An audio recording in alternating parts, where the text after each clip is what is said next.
What is going on, YouTube? Welcome back to Hot Take Tuesday. Episode 9 of Season 2 is officially here. This is the second set of Season 2. Took a little break because, there's a certain time in the off-season, you get nothing. It's boring. You don't want to keep talking about blabber. You want to wait until the good stuff. You want to hear about takes about the good stuff when the season is less than a month away. Training camp starts. There's going to be news, everything coming out, injuries, everything. So if you enjoy NFL content, this kind of stuff, where you guys get to get involved, make sure you like, subscribe, put the post notification bell on so you don't miss any future videos. Make sure to join the Discord so you could drop some of your hot takes in the future. I will do it across all social media platforms in the future. So let's not waste too much more of your time. You don't want to sit here for 45 minutes or an hour just listening to me blabber. You want to get in here, you want to get some good information, you want to beat it. Say heck with this dude. So let's not waste too much more of this of your time. So let's get into our first hot take here is by Horseshoe Fanatic Podcast. So his hot take is Rams quarterback Stenson Bennett wins starting job over Matthew Stafford. Huh? This is a very, very out there hot take. I think it's piping hot. I'm going to say that right there. And if you don't know about our rating system, for Hot Take Tuesday, we start with ice cold, meaning it's going to happen. It's a guarantee. It's not a hot take. It's lame. Get out of here. Chili. Wait, ice means yes, it's going to happen. No hot take, no interesting. Chili means, all right, you got something here, but it's still pretty boring. Then you got cold. All right, we're starting to get somewhere. Warm. All right, maybe you're starting to get a little bold. Calm it down. Hot. All right, now you're getting too bold. Calm it down. Piping hot. Okay, you're wild. You're a psychopath. Let's leave it at that. All right. So this one, as I already said, it's piping hot. Don't take anything by offense. Just joke around. Just having a little bit of fun. But piping hot. Stenson Bennett was drafted in the 6th round, I believe he was, to the Rams. And he's there on the depth chart. He is behind Matthew Stafford, of course, who's a starter, behind Brett Rypien. So Stenson Bennett, he was an all right quarterback at Georgia. He was a facilitator, a game manager. He wasn't a game changer. I think maybe he's a guy who could battle for a backup position as a QB2. QB1, I don't see it. I don't think so. No way, Jose. So I'm going piping hot with this first hot take. Let's move on to the next one. The next hot take is by Silver Sabs. It says Cowboys disappoint with a 9-8 season. Cowboys. I'm about to sound like every single Cowboys fan you know. I'm very high on the Cowboys. And I think if the Cowboys have the year that the fans are always raving about, it's this year. The only thing that bothers me about the Cowboys that's probably gonna hold them back is the head coach. They have talent in the important positions where they struggle. The head coach, I feel like he isn't there. I don't think he's the best head coach in this days and age NFL. Bit stubborn. The offensive coordinator, not too much of a fan of him. He likes to run, pass. Come on, stop being so predictable. Figure something else out. Get creative. So Cowboys, right? Dak Prescott, one of the most overhated, but he's a very talented quarterback. He's easily a top 10 quarterback in my eyes. I think he's top 5, maybe pushing it. Top 7, I think, is absolutely fair. Dak Prescott, he may throw a lot of interceptions, and I get it. He throws a lot. But he also throws a lot of touchdowns. A lot of big-time game plays he makes. Zeke or not. And even he came back from the thumb surgery, and he came back strong. I get it. The Cowboys haven't won, and they haven't got it done yet. And I know at the end of the day, you can't always blame the coach, because the players got to go out and they got to execute anyways. But Dak Prescott is a very good quarterback. If you were to tell me, your team doesn't have a good quarterback, you're looking for your franchise quarterback, don't tell me that you would decline Dak Prescott, because that is the most ridiculous thing I've ever heard, unless you're given a better option like Patrick Mahomes. I'm not saying he's number 2. If someone comes up to you and say, hey, you want Dak Prescott? Do you really need a quarterback? They're going to say yes. Dak Prescott, he's aggressive. I get it. He throws a lot of interceptions. Brett Favre threw the most interceptions in NFL history, yet he was known as one of the most prolific passers in the National Football League history in the modern era. Come on, man. Give Dak Prescott a little... I mean, no one deserves anything. No one deserves a break. But Dak Prescott is a very good quarterback. I would take him on my team any day of the week. Now, he's got some pretty damn solid weapons, a pretty damn solid frame around him, right? That frame, you got Brandon Cooks, you got CeeDee Lamb, you got Michael Gallup. And they drafted someone. I'm not sure on top of my head who, but point is, stop sleeping on the Cowboys. They're as long as your offense line can stay healthy, even if it's not healthy 100%, it's still enough. Tony Pollard, awesome running back. He's very electric. Deuce Vaughn, was he drafted? I think he was a UDFA. Deuce Vaughn, I don't remember though. Very smart running back, very shifty. Darren Sproles type of player. Yes. If you think of Deuce Vaughn, or if you see Deuce Vaughn, you try and think of a player to kind of compare him to Darren Sproles. Now he's got a long way to go until he could, really fire his name up to that level. But right now, Deuce Vaughn, Tony Pollard, that running back group is enough. It's solid, and they have a few other guys in there. They maybe could go sign Dalvin Cook, but I don't really think that makes so much sense. What if? This is going to tie into another hot take later on. What if the Dallas Cowboys trade for Derrick Henry before the deadline? Whew, I'm sorry. Super Bowl bound. Listen, I'm not trying to be like every Cowboys fan. I don't like talking like this because it's kind of like in the range of every Cowboys fan. And you get tired of hearing it every year. But the Cowboys have amazing talent in the right places. They have an amazing cornerback room. Trayvon Diggs. Yeah, he gives up a lot of yards. Yeah, that's going to happen. He's very aggressive. He's also going to get you more interceptions than 90% of the cornerbacks in the NFL. So pick your poison. If you're going to be aggressive, you're going to get beat. It's just how it works. And in the NFL, no one really cares if you're aggressive and you get beat. You kind of just got to win. But you also got to understand, kind of like Dak Prescott's mentality at quarterback, that's kind of Trayvon Diggs' mentality at cornerback. Then you got Stephon Gilmore, you acquired from the Colts. He's definitely not what he used to be a couple years ago. He was okay with the Colts. There were a few times where he really got beat, but that Colts defense in general is just a cohesive unit, or the quarterback was just so bad on the other end. But Stephon Gilmore is an incredible addition to this cornerback room, and I'm telling you, man, the linebackers are good. You have Leighton Vander Esch. Micah Parsons is kind of like an edge rusher linebacker. I consider him more of an edge rusher, the TJ Watt type of player. I think Micah Parsons is a top 5 edge rusher, top 3. He's very good. And I honestly think that Micah Parsons is just an incredible talent. And like I said, they have a lot of great talent in important places. Now you look at their schedule. You go through it, they have a lot of winnable games. I want to go through their schedule real quick. Let's bring up their schedule. Yeah, I'm spending quite a bit of time talking about the Dallas Cowboys. Kind of sound like every Cowboys fan, but come on, man. You got to love the roster. It's so good. Let's go through the Cowboys schedule. All right, so off the top of my head, I'm not doing anything crazy. I'm not going too crazy. I'm just going to give my overall prediction. Go through the schedule really quick. So, Dallas Cowboys, you have... First game, you have the Giants. I say you beat the Giants week 1, Monday night. The Giants, Daniel Jones does have the second year going with what in the Brian Dable system, that kind of stuff. But I say the Dallas Cowboys come out hot. And then they face a Jets team, Aaron Rodgers, who's kind of adjusting, doesn't need that much, you're going to need some adjustment. I think they beat Aaron Rodgers and the Jets early on. I think they beat the Cardinals. I think they have too much firepower for the Patriots. Niners, I can see them losing to the Niners, but this early on, whoever the quarterback is, I'm interested. I'm interested to see, but I'm having the Cowboys take this one. I'm going to have them beat the Chargers. I'm having them beating the Rams, losing the first matchup versus the Eagles, losing the second matchup versus the Giants, beating the Panthers, beating the Commanders. Let's say they lose to the Seahawks.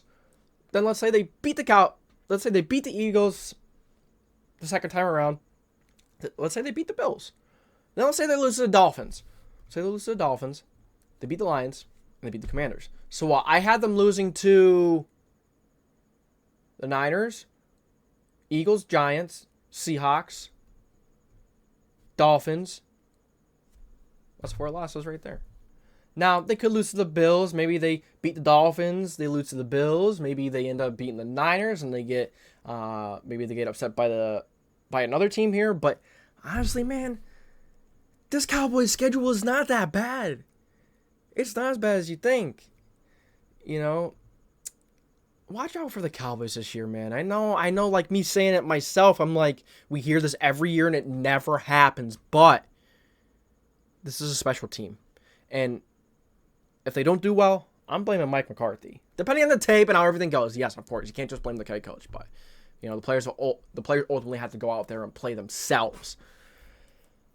But I think the head coach situation could definitely be better. So Cowboys disappointed with 9-8 season. I'm going hot. The only reason why I'm not going piping hot is because injuries are a thing. That happens. I'm going hot. I think it's very unlikely they disappoint. They have a very good roster. Hopefully Dakota Prescott can stay healthy. Very high hopes for this Dallas Cowboys team. I know a lot of you watch my videos are NFC East fans. I'm starting to like the Cowboys a little bit. I'm starting to get with the program. I'm starting to get with the team. Not like them as, like that. Colts, thin and thick all the way through. But Cowboys, watch out. Cowboys fans might be right this year. I think it beat them and the Niners in the conference championship. That's kind of where I'm going with right now. We'll see how the Niners do, though. The draft was rough. They lost a few players. They lost Mike McGlinchey. Do a Trent Williams on the other side as well. So we'll see. I think the Cowboys can beat anyone. Watch out for the Cowboys. Next hot take we have here. LCJS27. His hot take goes, Titans will trade Derrick Henry at the deadline. So I kind of hinted towards this hot take earlier on in the video. Premiere, live, whatever the heck you want to talk. Call it what you want. What if the Dallas Cowboys trade for, say they're playing really well, killing it, and they're kind of missing that power back, that the guy that's gonna kill you, that's gonna bruise you up the middle, gut punch. I think the Cowboys should absolutely go after him, but will the Titans be willing to give him up? I think if the Titans playing really poorly, their defense, the Titans defense is quite incredible. They're going to win a few games alone just because of their defense. They have a lot of great talent. Now, Derrick Henry, and say they're playing really poorly, and they want to give Henry a chance to go win a ring with someone else. Now, they might not. They might just say, no, you're not going anywhere. You're Titan. Let's say they're a respectable franchise, which I don't think Mike Vrabel was going to make him stay. He might not. I'm not sure. There are teams out there. I think Dallas is that team. If you see Derrick Henry in another uniform in the second half of the season next year, I think it's going to be Dallas. Now, you look at other teams. I mean, Buffalo, I don't think so. Conference, I don't think they're going to trade to the conference. I mean, he's older running back. Maybe they will. So maybe they do trade the Buffalo. Eagles, maybe if the Eagles are playing really well, they're looking for another strong running back. But, they got Swift. They have a few running backs that are solid. Chargers I don't really see. Patriots I don't really see. Maybe the Jets. Maybe, you never know. If another team's running back is injured and they're playing really well and, they need that bruiser, which there's a good chance that a running back gets injured. I mean, it happens every year. Good running backs get injured. They have a short shelf life. It's just how the running back landscape is. We'll talk about them more a little bit with Saquon Barkley. For him to get traded at the deadline, a team is gonna have to offer the Titans. I don't even know where his value would be. To the Titans, it's probably gonna be a little extra than what teams are willing to pay. So for that reason, I'm gonna give it a hot. I don't think he gets traded. I think he's loyal. Now, say he does want to go someplace else and he wants a chance to win a ring. Dallas might be the place, but I think Dallas would be the favorite. So yeah, I'm gonna go hot. I think that's fair. I think that's fair for this one. All right, we went through that one. Now we have Gold 430 says, as I mentioned, we were talking about the running back market a little bit earlier. Saquon Barkley will sign a long-term deal with the Giants before the deadline. Okay. So obviously, Saquon Barkley is not happy with the franchise tag. He wants to be paid what he's worth. And listen, Barkley, he's one of the best running backs in the league, if not the best when healthy. He can run. He can catch. He can juke you out of your shoes. He can make you shit your pants. I'm sorry if you're watching and you don't like cursing. He can make you, crap your pants if he's running right towards you. He'll run you over. He'll run around you. He'll juke you out of your shoes. He'll break your knees. He'll break your ankles. He's an impressive talent. He can catch the ball. He'll moss you. He can do it all. What he can't do, what he hasn't been able to do, is stay healthy. Now, I'm usually the kind of person to say, no, don't sign a running back over $10 million. Don't give him a long-term deal. It's not a position that's worth, it's not a position that usually gets a team to the promised land. When's the last time a team has paid a running back big money and they have won the Super Bowl? They have been to the Super Bowl. Maybe the Rams. And by then, Todd Gurley was already gone. They barely played him. His knee was already gone. It's usually not a successful investment for NFL teams. I mean, it just doesn't work out. But I don't know. I don't think the Giants are in a position to pay a running back big money. I don't think they are. And Saquon Barkley wants good money. He wants like 15, 16 a year. That's quite a bit. It's quite a bit.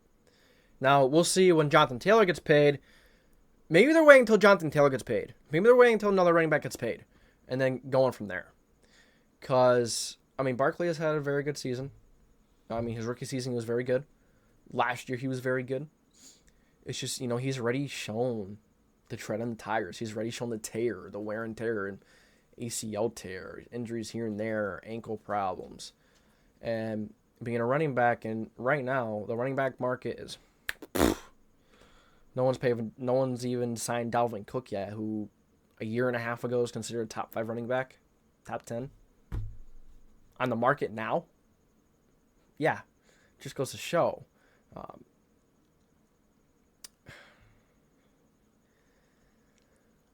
I don't know. I don't think they pay him. I don't think they give him a long-term deal. I think Barkley's going to stay mad. And he may be a free agent next year. Or they're just going to release him. I think he's going to be a free agent next year. I think there's a good chance that happens. Now, I think Barkley is a good human being, a good person. He just wants his value. And I think he understands as well. These running backs understand. They want their long-term deal because they understand the stipulations. They understand the running back landscape. You get injured, that could be it just like that. So they want their money. They want to make sure, they want some, if they're going to put their life in solo for a franchise and possibly get a serious injury, they want their money, and they want their security. They want to make sure that they have that money in the bank, most of it. So, I'm going hot. I don't think they get it done. I think the Giants understand where the running back market is right now. Now, if you don't re-sign him, maybe they sign Dalvin Cook. But it depends on how much Cook wants. I think Cook, I think he'd be willing to pay for 6-7. Play maybe not. It's probably even low. It's just the running back market is too cloudy. It's too murky. I think what we see when the Colts pay Jonathan Taylor, the most likely going to, in my opinion, I think that's going to be the marker. I think that's going to be the change, and I think that's I think a lot of teams are waiting for Jonathan Taylor to get paid. I think that's maybe what the Giants are waiting for. So I'm gonna go hot. With this one until Jonathan Taylor gets paid, or someone gives in on either side of the party, and Barkley of the Giants. I don't see him getting paid, and I don't think either party is going to cave in. So I don't see him getting paid. I think there's a good chance he's a free agent at the end of next year. So then you have, because you're overpaying your quarterback right now. You're paying him for what he could be, not what he has shown you. That's where I disagree. You pay him quite a bit. Little much. And I think once you pay your quarterback that money, I don't think you could afford paying a running back that, top dollar money as well. I don't think you could pay both top dollar. You have to allocate that money towards the receiver. The receivers they're okay. They're much better than they were last year. That's not saying much. Offensive line is very good. You're going to have to be paying some players on that offensive line soon. Andrew Thomas is going to want a hefty paycheck. Kayvon Thibodeau in a couple years is going to want one. You have to pay some big money to some of these guys, and I think the best bet is to let Saquon Barkley go. I don't think he's going to be re-signed. Don't think so. All right, I'm going hot with that one. Last hot take of the evening. We're about 20 minutes in. Tones.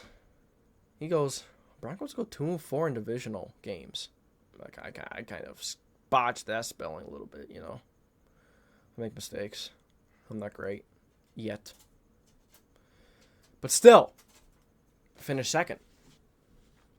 Okay, I like this hot take. I don't think it's very hot. Other than the Chiefs, we know the Chiefs are winning the division. I'm putting that out right there. If you guys want to rate that on a Hot Take Tuesday, if you guys want to rate that, go ahead. I think it's pretty ice. I think it's pretty chilly. I don't see another team winning this division than the Kansas City Chiefs. No one has a firepower. No one has Mahomes. No one has a Mahomes and Andy Reid combo in the NFL. In the history of the NFL, no one's had that combo. And I don't know if anyone will ever again. So going up against that combo twice a year, going up against a team that's probably going to finish with 14, 15 wins. I don't think the Denver Broncos are gonna.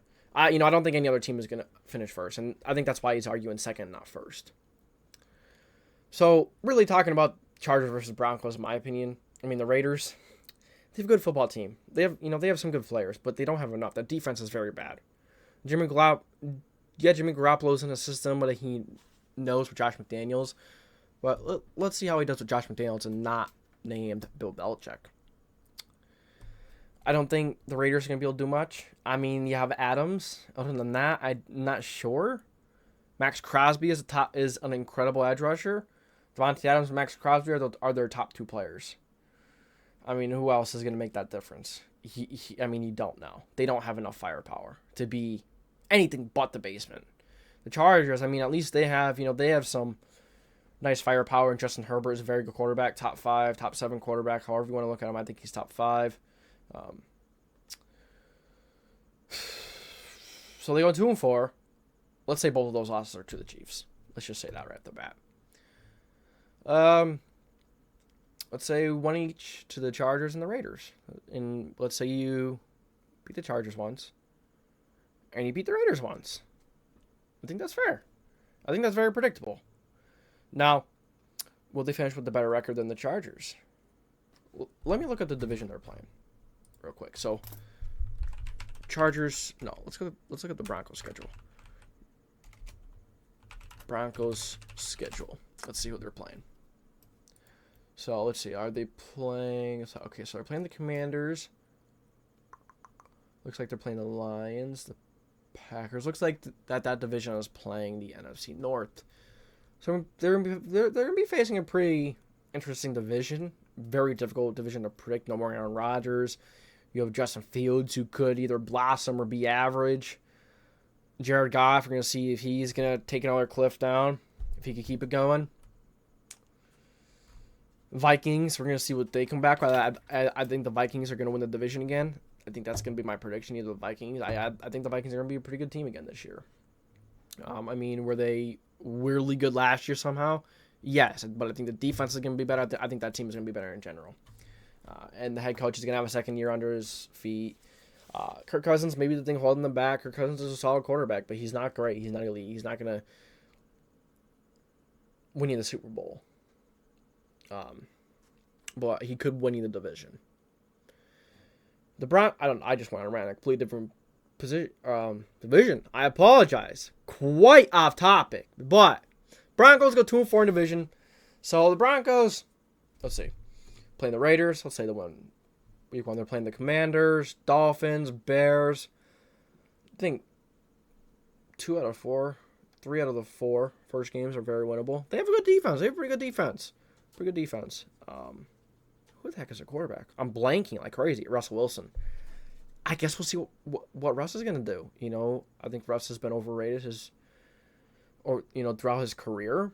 I'm not sure if he's going to be able to really just flip a switch again and be the old Russ. He's old, and he can't move as much. And offensive line wasn't very good last year. I don't know, but maybe they could beat the Bears. I don't even know if they could beat the Bears. That offense, the defense could maybe have Justin Fields struggling. But you got the Raiders, Commanders, Dolphins, Bears, Jets, Kansas City, Green Bay. I think they might be beatable. We'll see how they look with Jordan Love. They're still a good football team, though. Jordan Love comes out looking good. Packers can still be good.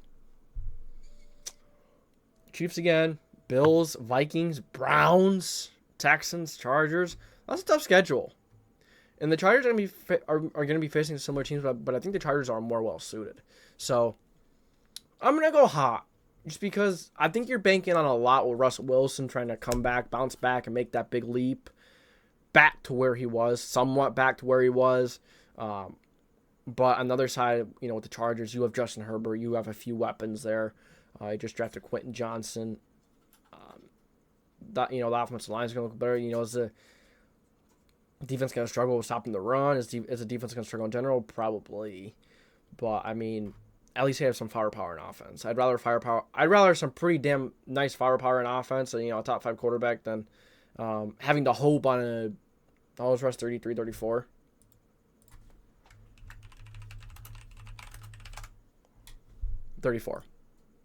Point is, he's old. So I think I think there's too many questions and too much to bank on with the Broncos. Now the Chargers definitely have questions, but I'm going hot with this one. I'm going hot. So that's all I got. That's all I got for you guys for episode 9 of Hot Take Tuesday in season 2, 4th of July edition. Thank you to the ones who protected this country, got this country to where it is. We wouldn't have this without the people who sacrificed their lives.